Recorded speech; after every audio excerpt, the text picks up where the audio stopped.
inovação tem sido a palavra mais usada no mundo corporativo e talvez a menos praticada no dia a dia. A gente tem visto muitas empresas que falam, né, sobre hackathons, colam post-its na parede, elaboram comitês e fica somente na teoria, né? Na prática, a gente ainda vê coisas muito distantes e, em geral, com poucos resultados. Hoje, nossa conversa, então, será com duas pessoas que trabalham e vivem isso no dia a dia, em setores que, eventualmente, não são exatamente conhecidos pela velocidade, que são saúde suplementar e dispositivos médicos. E é exatamente por isso que essa conversa é interessante, para trazer essa visão desse mundo que, eventualmente, pode passar a ideia de que anda um pouquinho mais devagar. Terei aqui, então, ao meu lado, o Fontinhas, que é da Unimed. Fontinhas, ficou à vontade para se apresentar, e o Pizarro também. Fala aí, pessoal, um prazer estar aqui com vocês. Vai ser muito legal esse bate-papo aqui. Vamos tentar contribuir e trazer insights aí para vocês. Legal, sou Luciano Pizarro, sou diretor de tecnologia na Strattner, cuido de processos também. Então tô bem ansioso aqui pro bate-papo aqui, acho que vai ser bem bacana aqui a troca de experiência. Legal, pessoal. Começo então com uma pequena provocação, do que vocês entendem cada um, ou do que vocês já ouviram, uma grande mentira ou mito no mercado sobre inovação. Rapaz, eu acho que, bom, a gente brinca, a gente fala muito lá nas Seguros que eu acho que o grande mito é que a gente consegue fazer as coisas sozinho, né? O processo, quando ele é sozinho, ou às vezes dentro de uma área só, pode acontecer, mas quando a gente mistura as pessoas, quando a gente traz pontos de vista diferentes, o negócio funciona, mas não é fácil colaborar. Então acho que a brincadeira tá aí, né? Quando a gente fala assim, tudo é muito colaborativo, nem sempre é simples, a gente tem que trazer método pro jogo pra gente conseguir fazer. Então eu acho que o mito é que só falar, vamos colaborar, vai dar certo. Não, tem que trazer método, só botar uma galera na sala talvez não saia do outro lado. Legal. Eu vejo assim um mito aí quando a gente fala de inovação. Eu acho que sempre que você fala de inovação, as pessoas conectam só em tecnologia. Então, é tecnologia. E muitas vezes... em geral, disruptiva, né? Então iPhone, né? Eu acho que isso chega a ser um problema, porque, na verdade, o que deveria ser inovação é você pegar um problema, né, e você resolver aquilo, né? Mas hoje tem muito forte isso de tecnologia e principalmente na minha cadeira, eu recebo muita pressão em cima disso. Qual tecnologia você vai trazer? Calma, qual que é o problema? Né? Então tecnologia tem que ser meio, né? No final do dia, é isso aí. A gente vê muito, de forma muito presente, esse tema de faz de conta. Você diz que faz, mas no dia a dia não tem resultado, né? Lembro lá 20 anos atrás, quando o Google começou a ter um pouco mais de evidência e se falava muito do estilo, né, de trabalho do Google, com escorrega, com fliperama e tudo mais, né? E as empresas, aí todo mundo, por exemplo, no Brasil, começaram a falar, poxa, eu quero trabalhar no Google. E algumas empresas pensaram, então é tranquilo, é só eu colocar um escorrega aqui, uma mesa de sinuca, que a pessoa vai achar que ela está trabalhando no Google. Só que não traz a metodologia, né, a cultura que por exemplo, de como surgiu lá no Vale do Silício, e é muito difícil a gente conseguir replicar isso, né? Mas aí trouxe essa ideia de que não, é só replicar o ambiente que você está replicando a cultura, o que não é verdade, né? E aí quando vocês falam de que, até desse entendimento do que é inovação, tem um ponto que eu acho que é interessante a gente trazer, que é a linguagem. Por exemplo, será que a inovação que está na cabeça do CEO é a mesma inovação, o mesmo conceito de um head, de um diretor de tecnologia? Pizarro, o que você acha disso? Acho que não, tá? Mas assim, eu vou trazer um pouco pro mundo ali da Strattner, né? Então, nós temos lá 2 CEOs, tá? Eles são co-CEOs. E eles estão na área da saúde, eles são a quarta geração, tá? Uma empresa familiar brasileira que sempre buscou inovação para trazer para o Brasil e transformar vidas. Então, assim, o logo deles é esse. Então, assim, quando eu olho para eles, eu vejo isso bem claro neles, né? Agora, quando a gente fala de inovação, como você monta todo o seu processo de inovação e consegue fazer com que ele seja sustentável e dê resultado, aí tem uma complexidade e pega em cultura, pega em em como você monta equipe, como você faz parceria, né? Aí eu acho que às vezes eles estão olhando o high level lá, né? Que eu acho que é o que eles têm que olhar e apontar para a gente cuida mais dessa parte, né? Então acho que tem uma mudança, tem uma diferença entre o olhar deles e o nosso que está dentro da inovação. Ô, Fontins, aliado a isso, eu trago mais um questionamento que quando a gente fala assim, poxa, saúde suplementar, não tem muito espaço para inovação, deve ser o quê? Só chatbot e aplicativo. Me fala um pouco desse mito, né? Qual é a realidade, por exemplo, de uma Seguros Unimed em termos de inovação? Bom, primeiro é legal comentar, né, que o sistema Unimed é algo muito complexo, né, é enorme, né, a maior cooperativa de médicos do mundo, né, e a gente tem um grande desafio porque tem uma capilaridade enorme. Então a gente tem, quando eu falo de sistema Unimed, eu tenho vários níveis de maturidade no mesmo sistema, né, desde como é que eu aplico a tecnologia até para a própria inovação. Dentro da Seguros Unimed, que é um braço segurador, né, inclusive a gente também tem produtos como seguro de vida e outros tipos de seguros que a gente chama de ramo SUSEP, né, tem o ramo ANS, ramo SUSEP, Odonto, por exemplo. A gente tem grandes desafios, principalmente corporativos em todos esses ramos, olhando para eficiência operacional. A gente tem desafios para a saúde. A gente trabalha muito com linhas de cuidado. Recentemente, nosso programa de cuidado ele fez 10 anos e a gente acredita muito nisso, né? É uma mistura de experiência, tanto digital quanto experiência física mesmo, né? Pessoal. Recentemente, eu tenho uma bebê de 5 meses. Legal. E é muito interessante porque a minha esposa ela é muito tecnológica. Então a gente tem uma IA hoje que faz toda a parte de trazer grávidas para o programa, tirar dúvida. E legal, para ela massa, ela não queria conversar muito com as enfermeiras. Só que pós-gravidez, quando a bebê nasceu, a gente teve uma questão na amamentação. E aí o Phygital faz todo sentido nessa hora. A enfermeira vai em casa, você tem uma experiência, então a gente acredita muito nisso. Mas a gente tem um olhar de seguradora para eficiência, para redução de sinistro. E os programas, eu acho que é onde a gente consegue juntar o melhor, porque a gente tem tanto a experiência digital, né, e a saúde digital é bem forte para a gente conseguir escalar, mas também tem aquele acolhimento que faz toda a diferença na hora do cuidado e ajuda as pessoas na questão preventiva, que eu acho que é o caminho para a saúde em geral, né? A saúde, tanto no SUS, suplementar, enfim, qualquer uma, a gente precisa cuidar do preventivo, que é onde a gente reduz mais custos, se você for ver pelo olhar do negócio. Legal. Luciano, e assim, em dispositivos médicos, né, obviamente tem certos pontos em que há uma mudança de regulamentação que demanda uma mudança, uma atualização de um equipamento, ou certificações, enfim. Existe uma regra clara do que é inovação e o que é somente atualização, né? Fazendo um paralelo, por exemplo, com relação a software em que o que é sustentação é correção de bugs, enfim, algo que não é inovação. Tudo que tem desenvolvimento de novos módulos, aí já é um gatilho muito claro para você entender que, de fato, há inovação. Existe essa linha clara para dispositivos médicos também? Sim. Eu acho que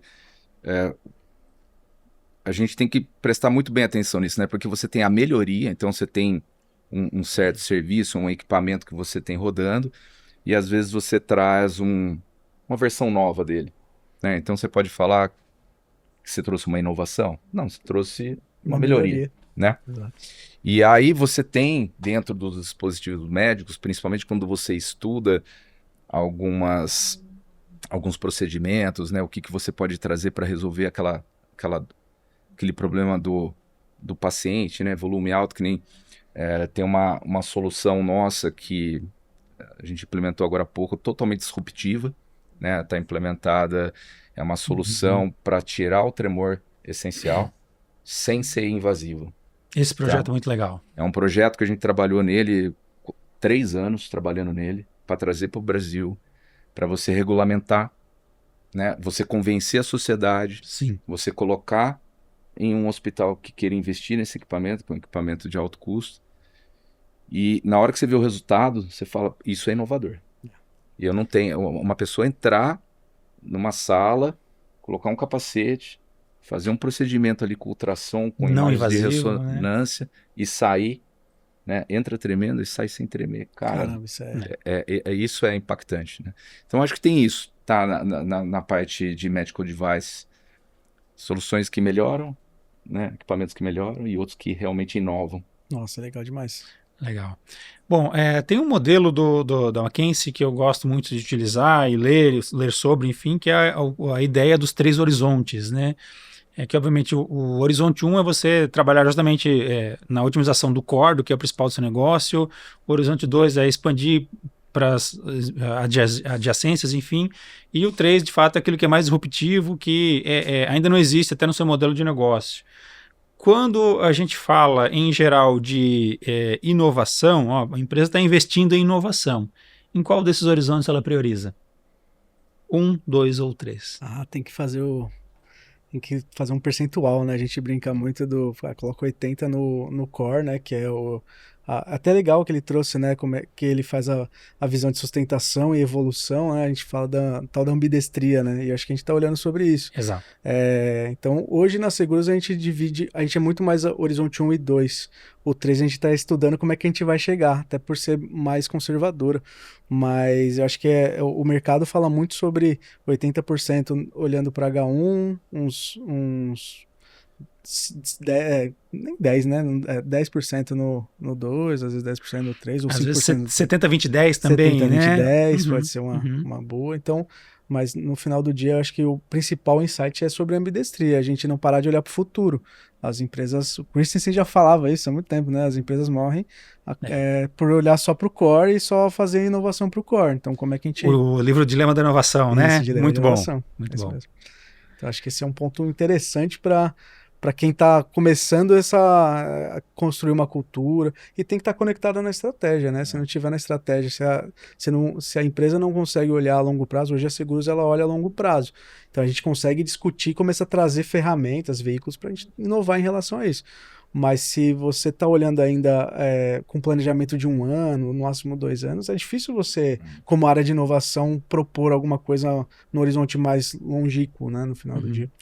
Mas é um desafio, né? Porque, por exemplo, já vi estudos, obviamente, dependendo do segmento, do porte de empresa, os percentuais podem mudar, mas também vejo números, né, de que, por exemplo, 80% de uma receita a curto prazo da empresa vem do horizonte 1, não vai vir daquilo que você está investindo lá na frente, horizonte 2 ou 3, né? Então é um dilema, eu foco naquilo que está pagando a fatura, está pagando os olerites agora, ou sou um pouco mais ousado sem saber no que vai dar certo lá na frente. Então é uma gangorra aí que não é fácil equilibrar, né? Exato. Bom, e aí assim, outro ponto, falando sobre essa ideia de fumaça do que é inovação, do que não existe uma possibilidade, né, que se fala de que existe uma inovação incremental. Na atuação, no dia a dia de vocês entendem que essa inovação incremental, ela é de fato inovação ou é só uma eficiência operacional com um nome mais bonito?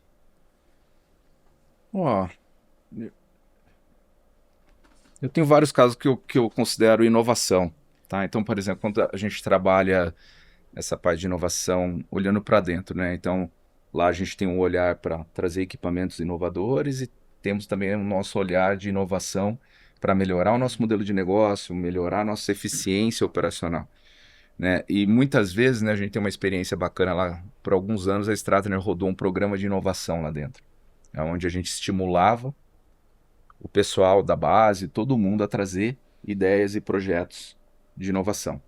E aí tinha um fio. Então, muitos projetos ali que deram certo, eles foram incrementais.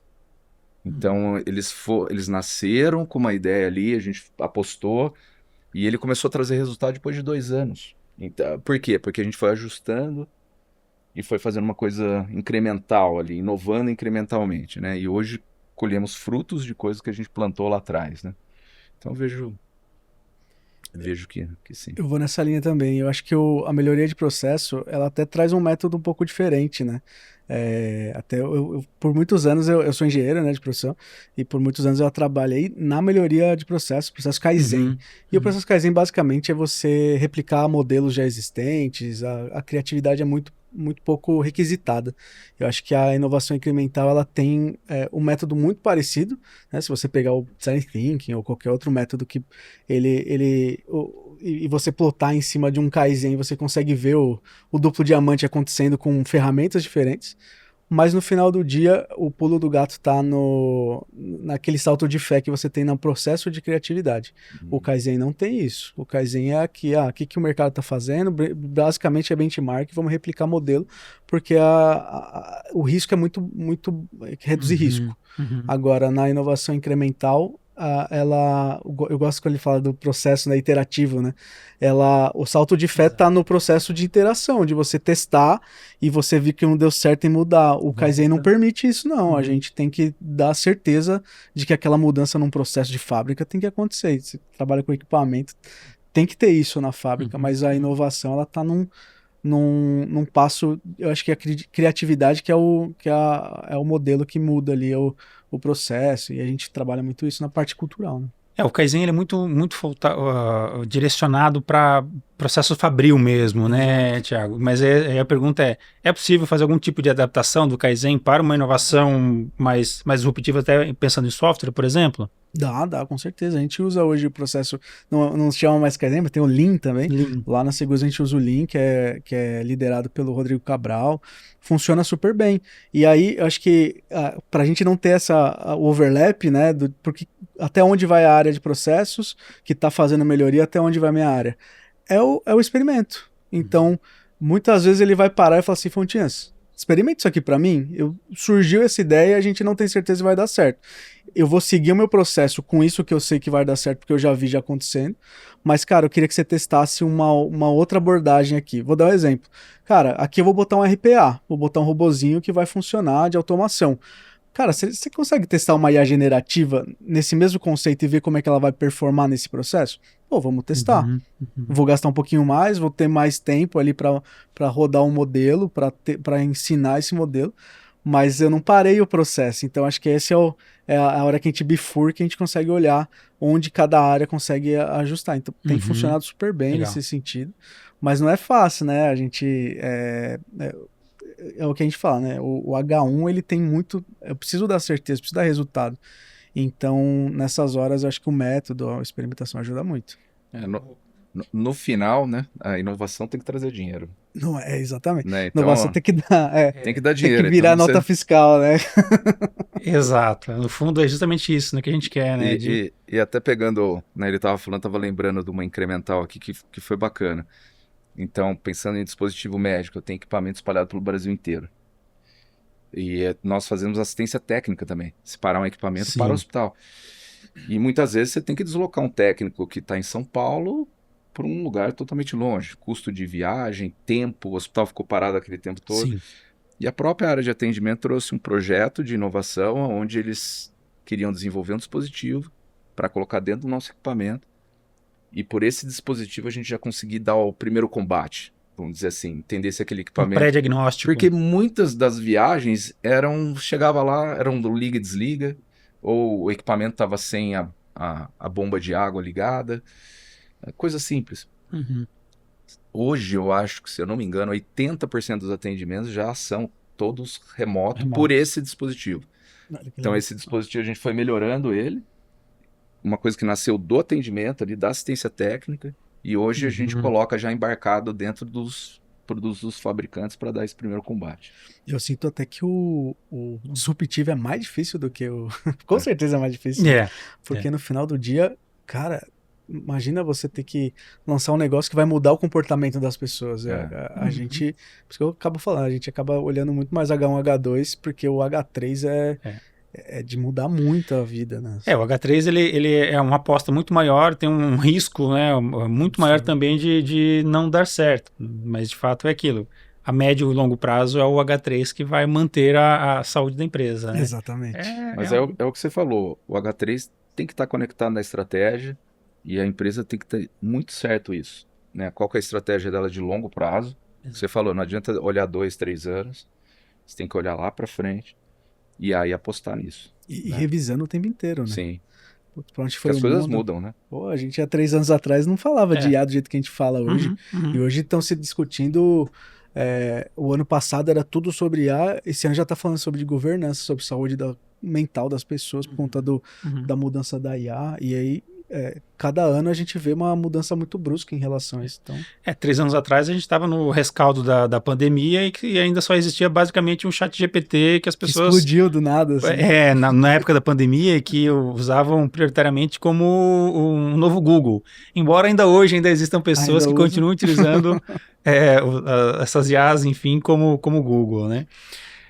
Mudando um pouco o foco para falar de erros. Eu trago sempre, já visitei o Vale do Silício algumas vezes e gosto sempre de trazer alguns exemplos de lá porque nos ajudam a refletir o que a gente pode adaptar para o nosso mercado, nossa realidade. Então, um conceito que é muito utilizado lá é a ideia do erre rápido e já corrija rápido. Esse é o primeiro ponto, né? O segundo ponto, que é muito comum também, eles utilizarem review das sprints para discutirem todos os erros que foram identificados naquelas sprints, quais são os aprendizados e o que se pode fazer para evitar que, a partir daquele momento, aqueles erros voltem a se repetir. Então, acho que isso é muito interessante como aprendizado para todo o time. E aí, usando mais o conceito de erro, né? Aí eu trago de novo aquela pauta do começo do nosso bate-papo, que é sobre os hackathons, nome de laboratórios com pessoas, né, pessoas estrangeiras, enfim, post-it colorido bonitinho, que não traz resultado.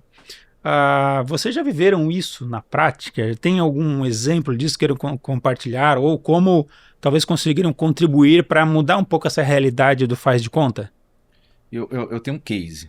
Ótimo. Nós fizemos um projeto, tá? Iniciamos uma parceria com o pessoal do InovaHC. Tá?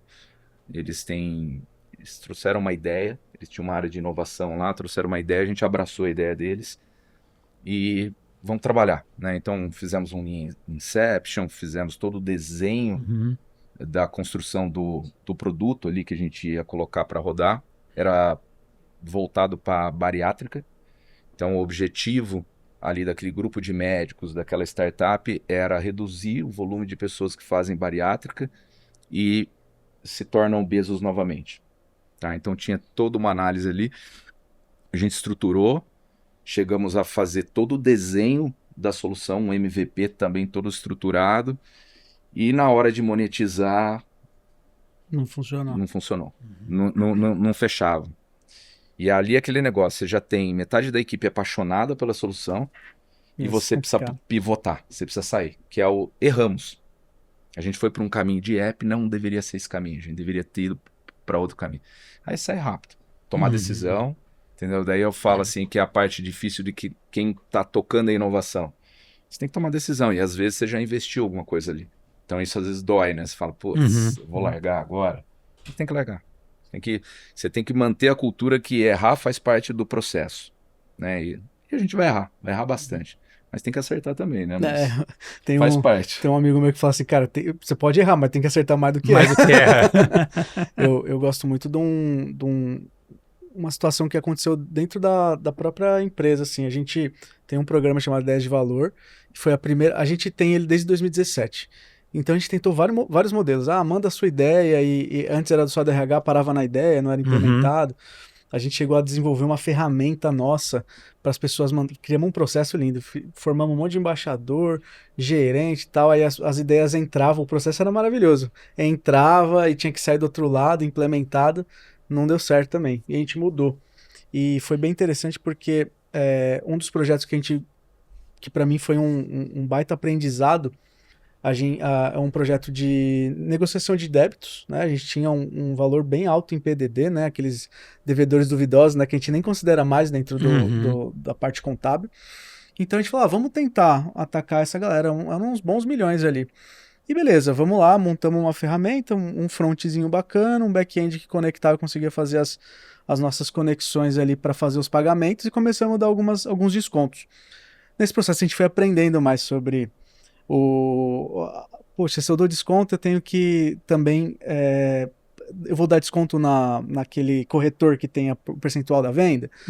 Putz, fomos aprendendo sobre isso, mas o maior aprendizado foi a gente quis desenvolver internamente. E a gente não tinha um apetite para Open Innovation, para inovação com startups. A gente gastou um baita de uma grana, a gente montou, deu certo. A gente, em coisa de 6 meses, a gente já tinha negociado 400 mil num modelo de MVP ainda, era bem simples. Só que na hora de escalar o projeto, ele ia ficar muito caro. Ia sair mais caro do que o tanto de PDD que eu tinha.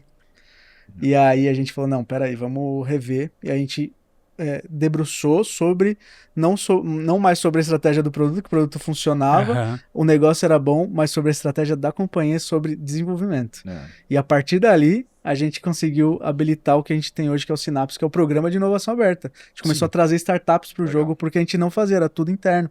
Uhum. E isso foi muito legal, porque abriu a nossa mente sobre o que é core? Exato. O que eu vou fazer que vale eu trazer um player do mercado, ou vou co-criar com alguém do mercado, ou não, isso aqui é meu, eu vou fazer 100%, qual que é o tempo que eu tenho de TI, qual que é o tamanho do meu backlog. Então a gente começou a trazer essa visão que foi, cara, um baita aprendizado, tanto que a gente começou a gente sempre tratava da cultura de erro, até o C-Level falou assim, cara, vamos falar sobre aprendizado, porque tem áreas que eu não posso permitir que errem. Tipo, meu financeiro não pode errar na conta.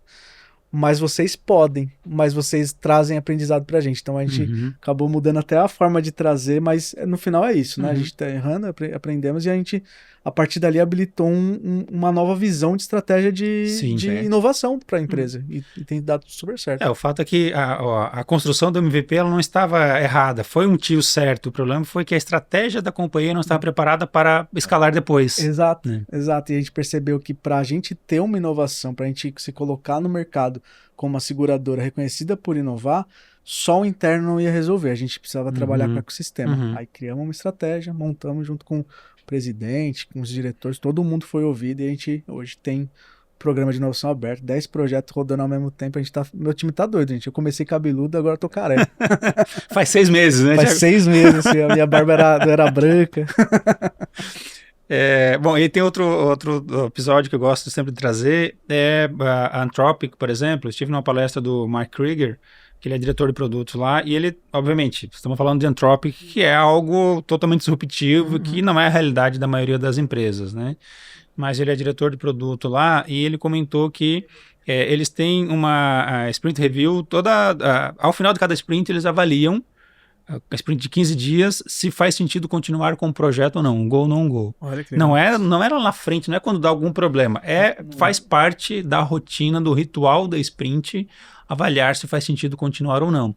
Claro, estamos falando de empresa que vive no mundo disruptivo, né? O produto deles é dessa forma. Então faz sentido pensar assim.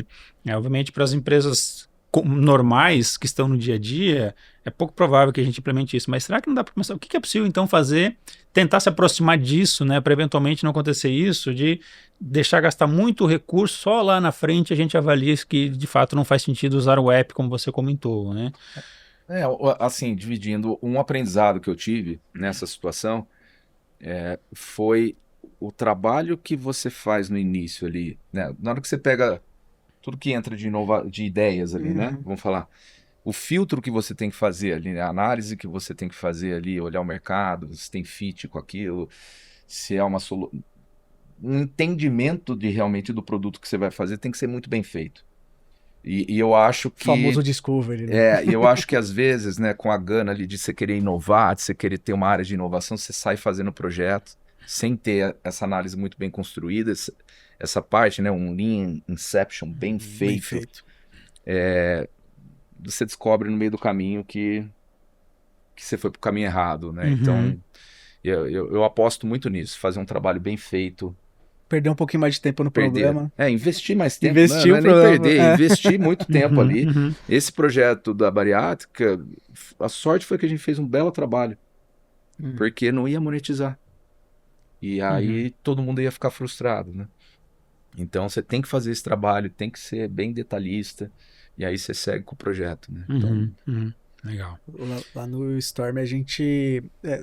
nosso maior desafio é esse, né? De em quanto tempo é um tempo ideal para eu fazer um piloto? Porque a gente até separa, né? O que é POC? POC é mais rápido, porque é um teste de bancada ali, eu vou fazer, às vezes é interno, com dado anonimizado eu consigo fazer. Mas um piloto, né? Principalmente quando eu falo de área de saúde, ou coisas que tem interface com algum cliente, né? Seja prestador, né? Que são os médicos, seja corretor, eu preciso de um tempo de maturidade. Então a gente trata a POC como algo mais tecnológico que a gente, vamos botar ali para ver se funciona.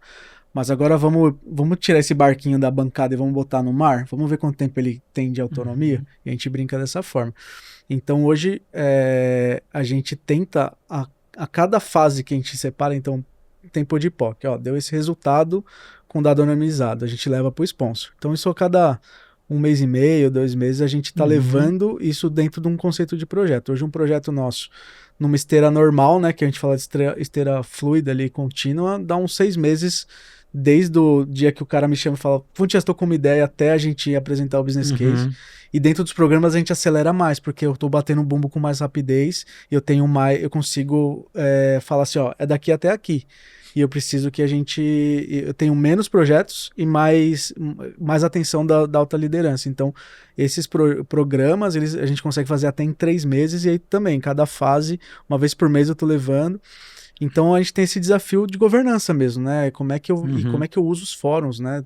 Nosso C-Level tem muitas agendas.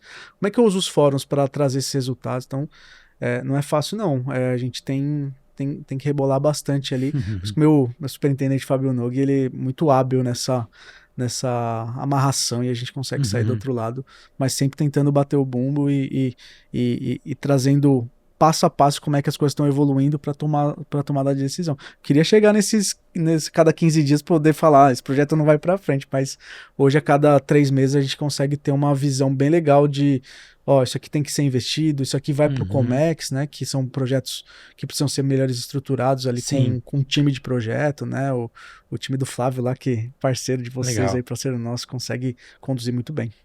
Legal. Bom, outro erro ou armadilha, vamos dizer assim, que existe no universo da inovação é a inovação órfã, né? Imagino que talvez isso já tenha acontecido com vocês, de um projeto que tenha sido aprovado no comitê, tem um orçamento, tem equipe, começa a ser executado, e aí talvez na primeira crise operacional as pessoas são realocadas, o projeto morre silenciosamente e ninguém mais fala disso.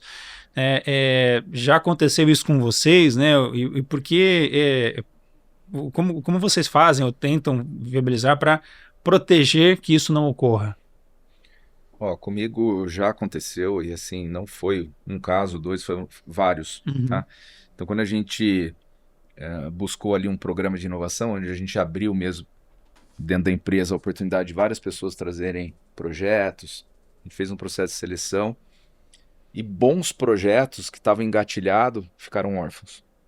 Porque muitas vezes, né, no nosso caso, né, a análise que a gente fez foi que o projeto ele tinha um objetivo que no final quem deu a ideia não era a pessoa dentro da empresa responsável por aquele problema que ela resolveu. Então, não tinha autonomia, mas não tinha empoderamento. Aí acabou ficando ali e gera uma frustração na pessoa, né? No time que trabalhou ali de inovação, mas faz parte, né? Assim, as minhas conversas sempre foram, o projeto é excelente, tá aqui. Mas não vai rodar agora? Não, tá aqui guardadinho. Vai chegar o momento dele, a gente vai pôr para rodar.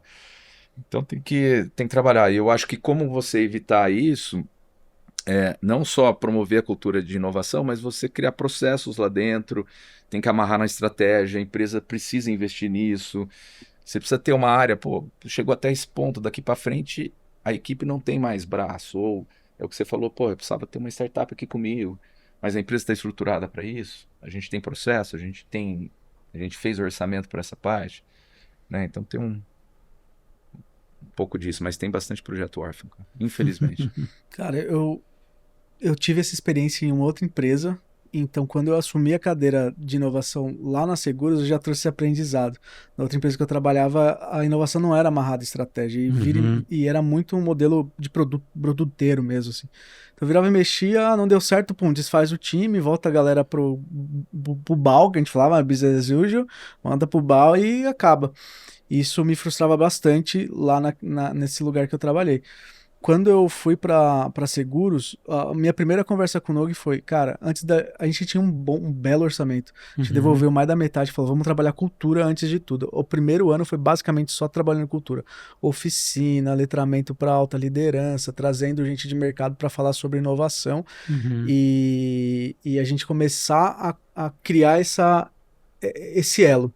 Hoje o nosso presidente, cara, ele basicamente ele é um entusiasta e a gente entende que a inovação ela tem que ser top-down, não dá para ser bottom-up.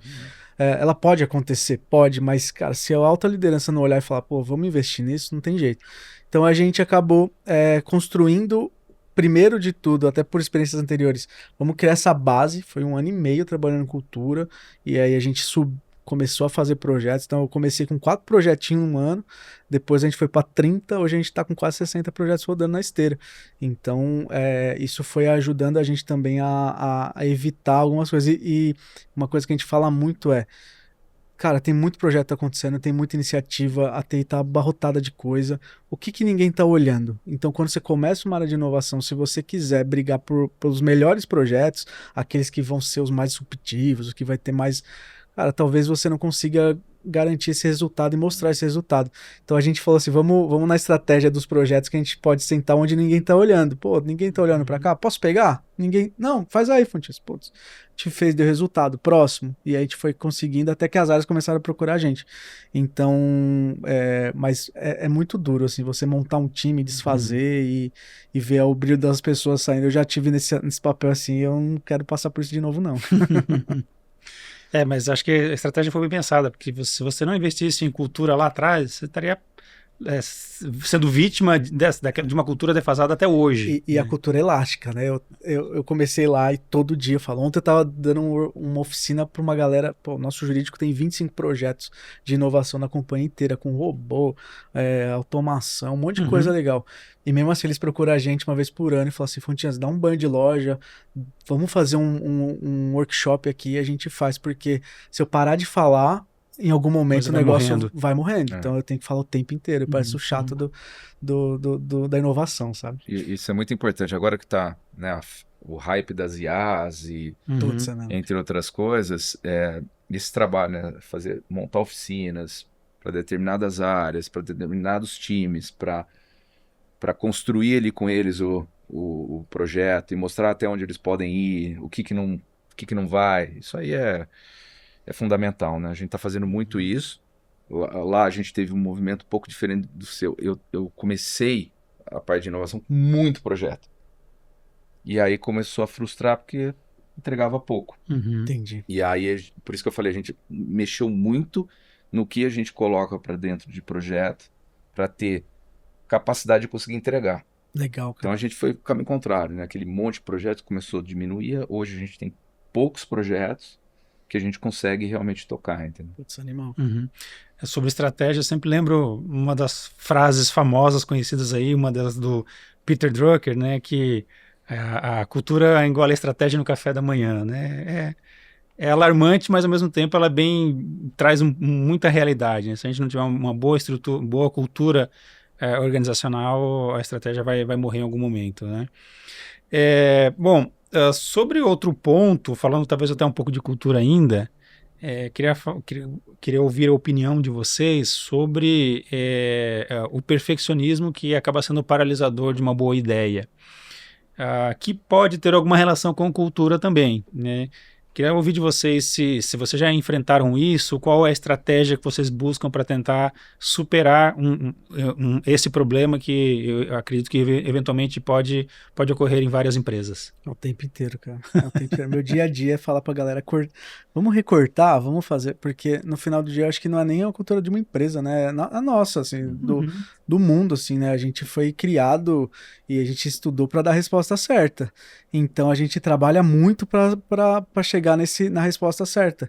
Então, como é que eu quebro? E isso é bem interessante. Então, dentro dos programas, dentro das oficinas, a gente acaba fazendo esse papel chato de falar, não, a gente não vai, não consigo. E o tempo é importante. Quando eu falo assim, são só 3 meses, o pessoal sabe que não vai caber tudo dentro do experimento. E o experimento precisa ir para o público. Então, não adianta o cara falar assim, mas são 3 meses para desenvolver. Não são 3 meses para desenvolver. Às vezes é 1 mês para desenvolver, às vezes é 15 dias para desenvolver, e o resto dos 3 meses para a gente colocar no ar e fazer os ajustes. Então, o tempo tem sido um aliado nosso para a gente falar, não dá para ir desse jeito. E os indicadores de sucesso. Quando a gente coloca as hipóteses na mesa, a gente consegue entender o que de fato é importante para que aquela hipótese seja validada ou refutada. E o mais legal disso tudo, a gente como cientista, a gente não quer acertar em tudo, a gente quer aprender. Então, no final do dia, a gente também fala assim, cara, a gente coloca, se eu estiver certo, vai acontecer isso. Mas quando a gente erra, quando não dá certo, é onde a gente consegue trazer os melhores insights para a empresa, assim, e falar, pô, isso aqui, cara, teve um caso muito legal, assim, a gente jurava que a gente conseguia tirar dúvida de corretor na ponta com o IA e ele não ia precisar mais ligar para ninguém. Vamos botar. Fizemos lá IA rapidinho, colocamos no ar. Fizemos uma boa divulgação, 8 pessoas entraram e foram 8 pessoas. Eu falava, cara, não é possível, Caramba. só 8 pessoas? 8 pessoas foram lá e tiraram uma dúvida um dia. E o telefone do que a gente chama de R, né? Dos executivos lá de vendas, Direto. pá, bombando. Eu falei, cara. E aí, olha que interessante, tinha um projetão do nosso time de marketing que tinha lá várias etapas para criar um canal do corretor. Vai acontecer.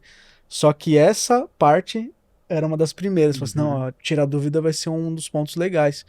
A gente falou, cara, joga isso pra trás, mano, deixa isso aí pro final. Ele não tira dúvida. O que ele precisa? Segunda via do boleto, precisa de mandar proposta e aceitar proposta e acabou. Aí você entrega de valor. Então, no final do dia, o recorte ajuda a gente a testar pequeno, começar pequeno e trazer os insights para projeto, né? No final do dia, que aí é onde a galera faz aqueles negócios enormes, assim, mas é difícil, cara. Eu já vi, inclusive, startup, né, que tinha uma ideia de um bom produto, mas levaria um tempo até colocar o produto no mercado. Só que com uma ideia ousada, eles optaram por desenvolver um site e colocar o produto à venda disponível só para testar o chamado Product Market Fit, né, como que é a aceitação do produto no mercado, para saber se as pessoas iam comprar ou não. E várias pessoas começaram a comprar e falaram, não, opa, então tem interessado aqui, eu vou devolver o dinheiro para essas pessoas e vou voltar então gastar um tempo fazer o produto porque tem um bom fit no mercado, né? Então é isso, às vezes o feito é melhor do que perfeito. Faz um teste, vê o que dá, vê a resposta do mercado e depois você consegue fazer uma coisa mais estruturada. O mindset do pessoal é difícil, né? O modelo mental de pô, que eu não tenho que fazer. É muito complexo, mas aí quando você traz indicador e tempo, a galera, pô, você não vai dar tempo de pôr tudo, então vamos nessa. Um ponto que a gente bate muito nos nossos times ali que estão trabalhando com esses tipos de projeto é que a cada sprint a gente gira com sprint também, né? Então, já na planning que a gente vai fazer para abrir o sprint, precisa estar claro qual que é a entrega de resultado, de valor que vai ter no final do sprint. Todo mundo está alinhado com isso. Para todo mundo isso. entender que todo sprint precisa ter entrega de valor. Porque senão você perde... Senão o ágil vai pro saco. E trabalhar isso na cabeça, no mindset do time, tem que ter entrega de valor. Até para fazer eles, durante o processo, pensar diferente. Porque muitas vezes eles estão construindo, mas se ele pensar que no final do sprint ele tem que entregar valor, pode ser que a construção que ele está fazendo não atinge. Né? Então ele muda, ou uma outra pessoa acaba pegando aquela testa e fala, porra, a gente precisa entregar valor, então vamos fazer isso aqui, motivar a equipe nessa linha, né? Mas precisa... Isso me lembrou quando eu fiz a minha mudança de carreira do projeto, né? De melhoria contínua para inovação. Eu lembro de um ex-líder meu, né? O Rafa Tolentino, o cara é um monstro. Ele falava assim, Fontinha, você tem cabeça de fábrica de software, porque tu vem aqui com várias tasks para fazer, mas nenhuma delas me entrega valor, porque você tá entregando um monte de coisinhas, um monte de bloco, mas eu não consigo botar o produto no ar. E eu falo, pô, cara, como é que eu faço isso? Aí ele foi lá, ele tinha bastante conhecimento de ágil, ele me deu uma aula assim, e a partir dali eu entendi esse ponto que você falou. Cara, a cada sprint eu tenho que conseguir subir alguma coisa que pode ser testada, que pode ser avaliada e eu consigo medir se entregou valor ou não. E isso foi uma mudança, pô, lá em 2018 isso aconteceu e a partir dali eu falei, nossa, mudou totalmente a minha forma de ver, porque eu achava que era só entregar bloquinho. E ele falou, não quero fábrica de software no meu time. Foi bem legal. Aproveitando a fala que você falou alguns minutos antes, Fontinhas, que mais ou menos nessa linha de que o cientista não quer acertar sempre, ele quer, em muitos casos, aprender. O problema é colocar essa mentalidade, esse comportamento para quem está fazendo inovação, né? Isso é muito difícil, porque as pessoas querem um resultado bom. É normal nós querermos isso, mas essa evolução de que às vezes basta... o conhecimento já é algo extremamente grandioso, porque depois você pode aplicar em outra área, em outro produto, é um aprendizado difícil de você conseguir implementar no time, né? Cara, é difícil. Eu brinco que você ganha no brilho nos olhos, né? Quando vem a cagada feita e você começa a vibrar, fala, nossa, que eu. Aí a pessoa fala, cara, esse maluco esse cara é doido, não é possível. E é ali que as pessoas começam a pensar diferente. A gente teve muita oportunidade nesses anos aí, vai 10 anos que eu trabalho com inovação, mas eu acho que a brincadeira que todo mundo fala assim, principalmente no meu time, né? Ela falou, cara, como é que vocês conseguem comemorar um gol contra desse, mas sair do outro lado e conseguir resolver? Então, eu acho que o brilho nos olhos resolve um pouco, mas é de novo, né? Cara, é o feeling, e trazer um método também no meio do jogo, né? Então, pô, erramos. Qual que é igual a agilidade ajuda muito, né? Os processos, seja qualquer processo que você vai usar da agilidade, seja a gente usa o Scrum lá, então a retro ajuda a priorizar, ajuda a gente a sair na mão quando precisa, porque deu errado e, pô, por que deu errado? Mas no final do dia a gente tá conseguindo olhar para frente, mas o brilho nos olhos eu acho que faz a diferença ali na hora que tudo dá errado, a gente fala, não, vamos lá, levanta aí, galera, que a gente tem uma luz no fim do túnel ali. Mas não é fácil, não. Legal. Esses termos eu entendo que conversam um pouco com um nome que talvez possa ser um pouco burocrático, chamado de governança da inovação, né? As dúvidas é quem decide se o projeto vai adiante, quem financia, quem executa, a gestão dos dados, enfim, gestão do produto depois que a inovação acontece. Esses papéis precisam ser executados por pessoas diferentes ou não? Um mesmo time consegue dar conta de tudo isso? Qual a visão de vocês em termos de produtos mais voltados para a medicina e produtos mais digitais, como é o caso de seguros, saúde, enfim, Thiago? Cara, a gente tentou recentemente, depois de um desenho de estratégia, a gente falou, vamos tentar montar um comitê que vai fazer essa governança. Só que a gente percebeu que as pessoas que participavam já estavam dentro de uma reunião que é organizada pela governança corporativa, que chamava RDS, Reunião de Diretores e Superintendentes. Então a gente era o mesmo time com outro nome, basicamente. E com menos pessoas. No final eu falava assim, dali eu vou ter 6 pessoas. Mas virava e mexia, quando eu trazia um assunto, eu tinha que trazer um cara de lá e trazer para cá. Então, o superintendente da saúde não estava, porque não eram, mas quando o projeto era de saúde ele tinha que estar. Então a gente começou a olhar a nossa estrutura de tomada de decisão, que ela é hierárquica, ela é uma empresa bem tradicional. A gente falou, cara, vamos utilizar desses canais para a gente trazer. Então, dentro dos programas, a gente tem as bancas, né, os que a gente chama de Demo Days, que são os momentos que eles têm que tomar as decisões. Então, a gente aproveita dessa estrutura e a governança corporativa que acaba apoiando a gente, porque eles conseguem olhar de tudo, eles conseguem garantir o tempo, eles conseguem trazer o método para a gente. Então, a gente entendeu que a inovação puxando essas reuniões não dava muito resultado, mas quando eu ia para... e aí eu tenho 2 níveis, né? Então o RDS é onde a gente vai levar para diretores e superintendentes. E a gente tem diretor estatutário e diretor executivo. Então executivo são os técnicos, estatutários são os médicos.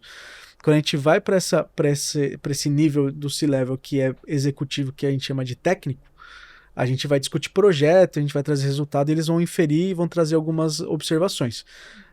Deu certo, a gente falou assim, estamos bem para ir para o outro nível, aí a gente vai com o comitê gestor, que a gente vai falar com o presidente e com os diretores estatutários e os executivos de novo.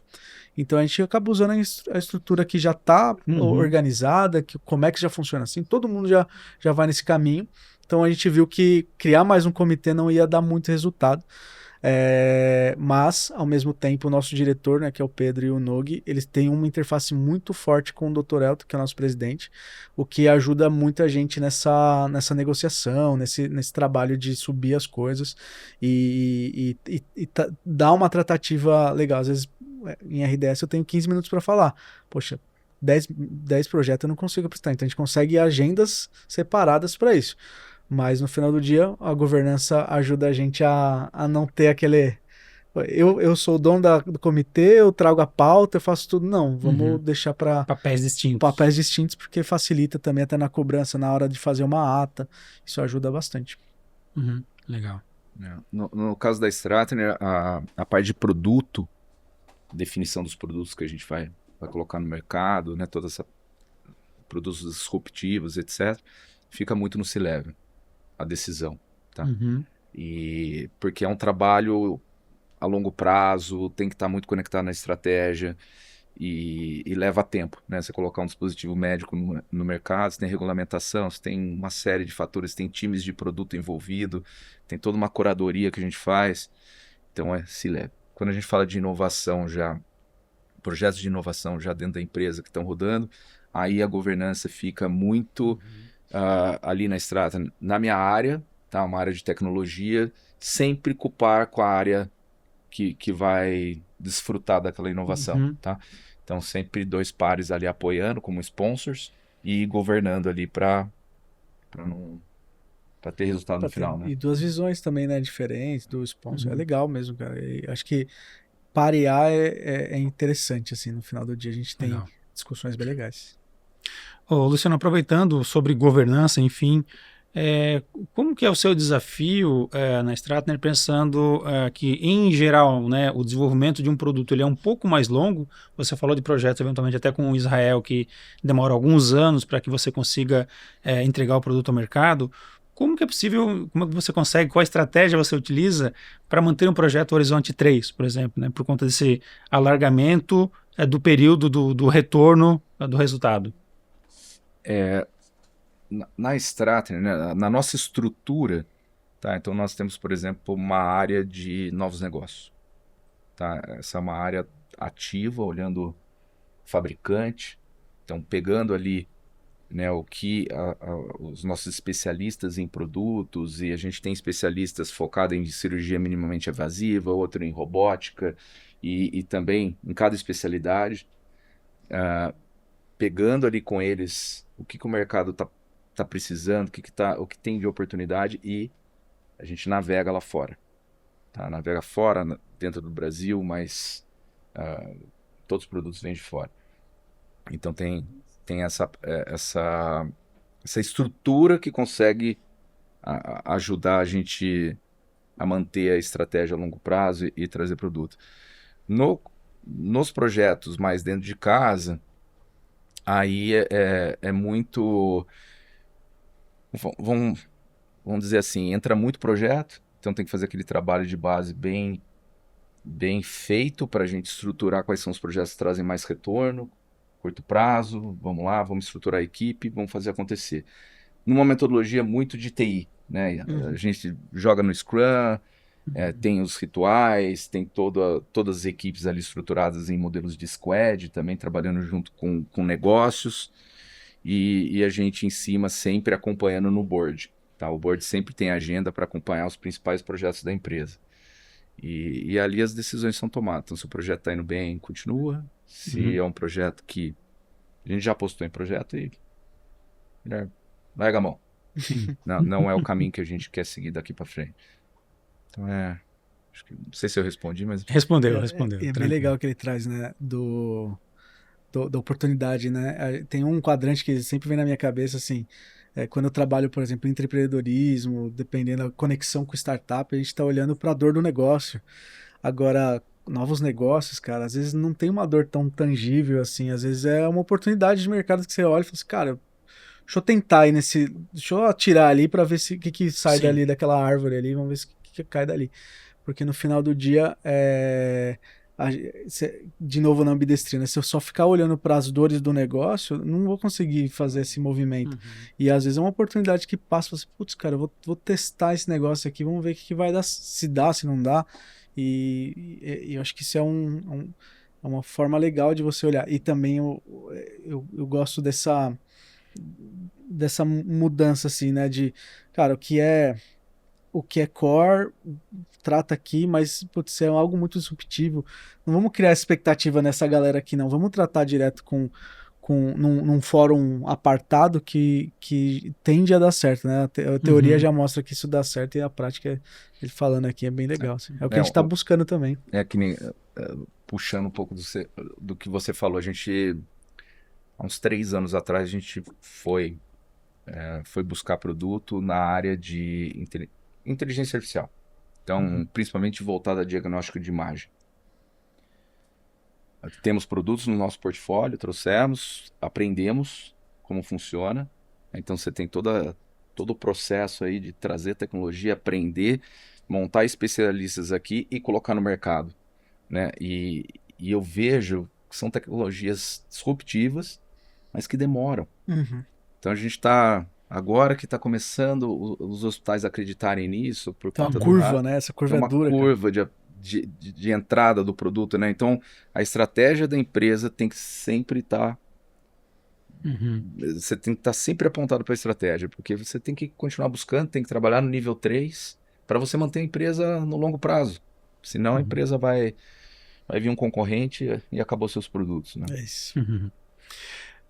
Bom, a partir da experiência de vocês também, queria falar um pouquinho sobre o papel do líder de inovação, que é um cargo desafiador, porque é uma pessoa que, em geral, está ali com a corda no pescoço, precisando entregar resultado, mas eventualmente é resultado que leva tempo, né? E ao mesmo tempo em que há várias outras áreas querendo disputar aquele mesmo recurso.